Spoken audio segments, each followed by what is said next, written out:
esse é o terceiro vídeo da nossa série de Solid. Hoje nós vamos falar sobre a substituição de Liskov, tá? A Liskov é o nome da criadora desse princípio. Se você olhar na definição matemática desse princípio, é um tanto quanto complicado de se entender, porque ele é estritamente técnico, mas implementar ele no dia a dia não é tão difícil, tá? Então, eu vou mostrar para vocês na prática, vocês vão entender esse conceito mais facilmente do que se você tentar entender a definição matemática. Ok, basicamente eu tenho aqui o meu código, eu estava fazendo algumas alterações, né, mas só para mostrar para vocês, né, que é o seguinte, eu tenho um S3 Video Manager, que é uma classe que busca as URLs do vídeo no S3, e antes eu tinha um método chamado PreSign.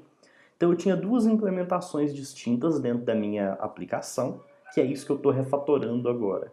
Então a gente já utilizou o Vimeo como o nosso provedor de vídeos aqui no Podcasts, e agora a gente está utilizando uma alternativa ao S3, que é um S3 auto-hospedado. Mas a gente utiliza a mesma biblioteca do S3, então eu mantive o nome S3.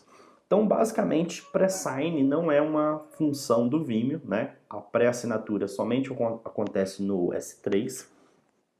E como as duas classes têm a mesma responsabilidade, né? Tanto o S3 Video Manager quanto o Vimeo, eu resolvi abstrair as funcionalidades numa classe base, que é o Base Video Manager, e dentro criar subclasses que vão estender essa classe base, e a gente poderá, para que eu possa depois substituir eles aqui dentro da minha implementação de forma simples, né? Então o que vai acontecer? A primeira coisa é que eu preciso unificar isso aqui, né? Então vamos lá. Eu já tenho aqui o meu Base Video Manager, eu tenho o S3 Video Manager aqui, né? Então o S3 ele está atendendo às especificações da classe Py, né, da classe abstrata. Então ele tem esses três métodos download, watch e thumb, né? Um é para o URL de download do vídeo, um é para o URL de assistir o vídeo e outro é para o URL de gerar o thumbnail. E aqui no Vimeo Video Manager eu estou fazendo exatamente a mesma coisa, a lógica é diferente, mas eu tenho que implementar os mesmos métodos. Para quê? Para que aqui no meu cliente, né, o código que consome aquelas classes, eu tenha exatamente a mesma implementação. Então vou alterar aqui só o exemplo, passando a chave do vídeo, né, para refletir o que eu tinha feito. E vou fazer um return manager get watch URL. Vamos fazer isso aqui nos outros métodos que estão utilizando, né? Get thumb URL. E eu poderia utilizar aqui também, né? Deixa eu mudar esse código aqui. E aqui é o get download URL, tá? Ok, como eu fiz isso, eu já posso começar a falar para vocês sobre a substituição de Liskov, né? Porque se eu quisesse trocar do S3 por Vimeo, o que eu precisaria fazer? Eu precisaria remover esse código, fazer um manager, é igual a new Vimeo, Video Manager, e fazer um return manager get download URL. Ok, as duas implementações têm os mesmos métodos. Esse é o primeiro passo para você seguir esse princípio da substituição de Liskov, né? Ou seja, eu posso substituir uma classe, uma subclasse de base vídeo, por outra implementação, né? Eu posso substituir S3 por Vimeo, eu posso substituir Vimeo por S3, sem que isso quebre a minha lógica, né? Quebre a minha aplicação.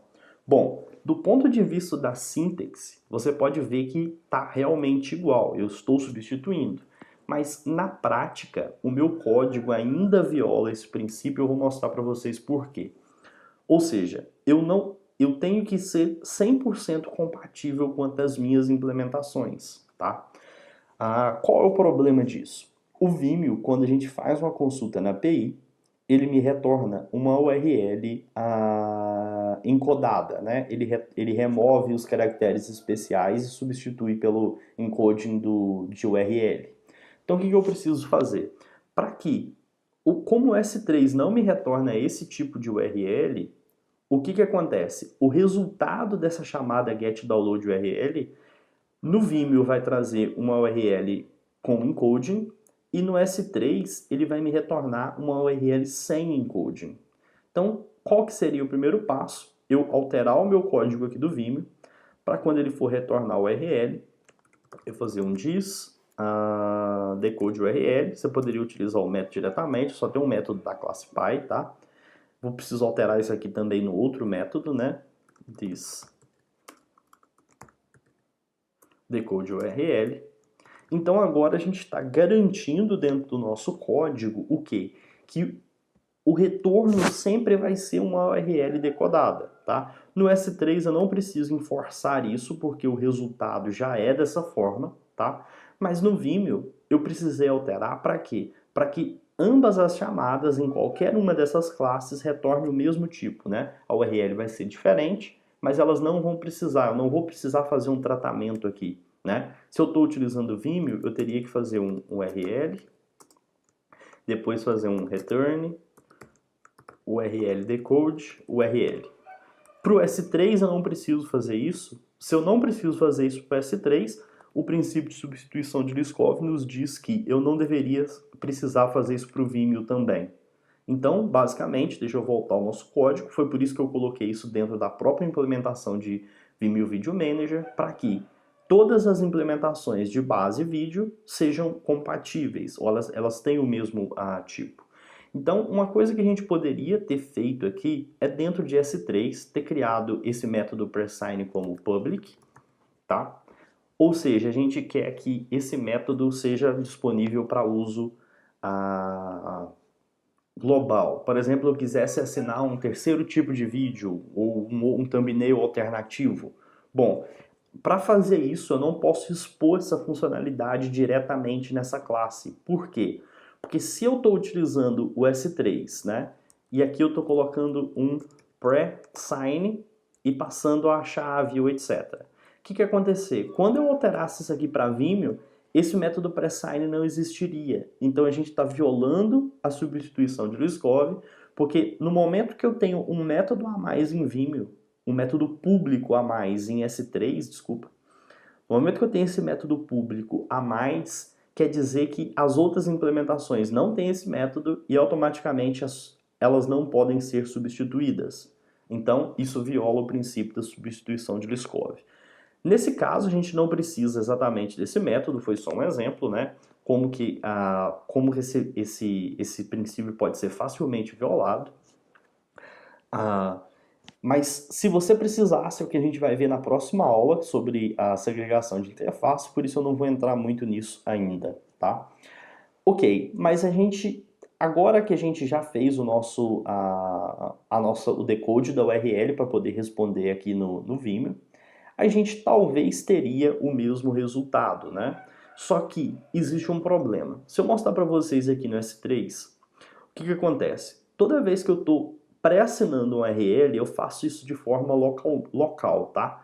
O SDK do S3, ele gera uma URL localmente com uma assinatura que é válida no servidor. Então, esse método aqui, o getWatchURL e os outros métodos, eles sempre vão me retornar um URL, tá? Para o Vimeo, isso não é verdade porque eu estou fazendo uma consulta na API do Vimeo. Imagina que a API do Vimeo caiu, tá? Por algum motivo ficou offline por, sei lá, 10 horas, né? Se você acessar o Codecasts, esse método aqui vai ser chamado, tá? O nosso método aqui de pegar o URL de download do vídeo. Não existia informação no cache, né? Porque aqui está como 2 horas, então o nosso prazo do cache já expirou. Não existe um URL no cache e ele não consegue consultar a API. Se você olhar no nosso código aqui, ele está retornando error, tá? Isso não vai funcionar porque se você estivesse utilizando o S3, ele sempre teria um URL e a gente estaria retornando essa URL no navegador. No caso do Vimeo, ele também estaria retornando uma string, porém essa string não é uma URL válida, tá? A gente não tem nenhuma forma de tratar isso do lado do cliente. A gente teria que fazer um URL recebe isso, if alguma coisa para poder verificar a URL, aí sim retornar ou tratar o erro aqui, ok? Então, se a gente precisa fazer o tratamento de erro para o Vimeo, mas não precisa fazer o tratamento de erro para o S3, a gente está quebrando novamente a substituição, porque as classes têm requisitos diferentes, ou seja, Vimeo tem um requisito de utilização maior do que o S3 e, obviamente, maior do que a classe base. Então, isso não estava especificado quando você definiu a classe base, então a gente não pode incluir esse requisito novo na subclasse. Então, como que a gente vai resolver isso? Para que a gente seja totalmente compatível do lado da API, eu vou criar aqui dentro de vídeo um diretório chamado exceptions, tá? E aqui dentro eu vou fazer o seguinte, eu vou criar uma nova classe, que vai ser uma classe que estende exception, vamos colocar como URL not found, tá? Pode ser, você poderia colocar outro nome, né? Error on generate URL, qualquer coisa, tá? O importante é que você precisa ser compatível. Então, extend exception do PHP, tá? A gente não precisa declarar nada especial, só queria uma URL especializada aqui dentro para a gente poder, uma exception especializada para a gente poder utilizar. E eu vou voltar aqui no base, tá? Uma coisa que você pode fazer para poder ajudar o seu código é basicamente, o return aqui vai ser um string, tá? Vamos colocar aqui como decoded video URL. Vejam como que os docblocks, né, a annotation, você pode ajudar a especificar quais são os requisitos, né, para quando você estiver criando a nova implementação, você ser compatível, porque você tem isso documentado. Eu vou colocar o seguinte, @throws URL not found. Ou seja, eu estou falando que esse método, ele, se não for possível ele descobrir a URL, ele vai lançar uma exceção, ok? Então, deixa eu copiar essa documentação que a gente está fazendo, né? Video watch URL. E vamos fazer aqui também como vídeo thumbnail URL, ok? Feito isso, a gente já tem só uma documentação, isso não vai fazer nenhuma diferença na nossa lógica, mas é uma forma bacana de você entender os requisitos das classes que vão implementar essa classe abstrata. Então aqui dentro de S3, é claro que o nosso URL, né, ela já está aqui. Vamos fazer o seguinte, if this is URL valid, vamos passar essa URL que a gente está fazendo a validação. Se ela não for válida, o que a gente vai fazer? A gente vai lançar a nova exceção, URL not found. É claro que, para o caso do S3, sempre vai ser um URL, tá? Mas a gente pode implementar isso aqui da mesma forma, né? Para caso tenha algum erro interno, a gente também tem uma forma de controle, ok? Feito isso, o que acontece? Esse método é chamado pelos outros métodos, então eu não preciso implementar isso mais de uma vez. E se eu voltar aqui agora em Vimeo, eu posso fazer o seguinte, eu já tenho um URL, se a URL não for válida, eu estou lançando essa exceção, né? Vamos copiar esse código, vamos colocar ele aqui vamos fazer o seguinte, URL é igual, deixa eu copiar, colar isso aqui, e aqui dentro eu vou colocar um return URL. Ok, agora, o que a gente conseguiu alcançar com esse exemplo? Nós estamos falando que nas nossas implementações, né, nas classes filhas de base Video Manager, que sempre que a URL não for válida, a gente, em vez de revolver uma string de erro, etc., a gente vai lançar uma nova exceção. Ou seja, ou você retorna uma URL válida ou uma exceção. Então, ambas as implementações têm exatamente o mesmo comportamento.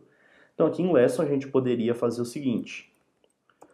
A gente poderia fazer um try manager, copiar isso aqui, é um vídeo Vimeo Video Manager, get download URL, né? A gente não precisa mais fazer a nossa validação, eu posso fazer o return aqui direto.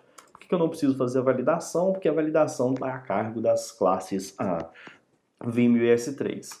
E aqui eu colocaria um catch. Qual que é o catch? A gente vai escutar essa URL not found exception, né? A gente vai escutar por essa exceção. E aqui a gente poderia fazer, por exemplo, retornar um flash de erro no site, poderia redirecionar para uma outra página temporária, etc. Então, sempre que acontecer o erro da URL não ser encontrada, independente de ser a implementação do Vimeo ou a implementação do S3, do lado do cliente o comportamento seria o mesmo. Então, basicamente, esse é o princípio de substituição de Liskov. Ou seja, dado uma classe mãe ou pai, né, todas as implementações, né, devem ser substituíveis, né? Se você, aonde Vimeo é aceita, S3 também deve ser aceita porque ambas são subclasses da classe Base Video Manager, tá? Se você por algum acaso não pode mais substituir S3 por Vimeo ou Vimeo por S3 por causa da compatibilidade, quer dizer que você está violando o princípio da substituição de Liskov.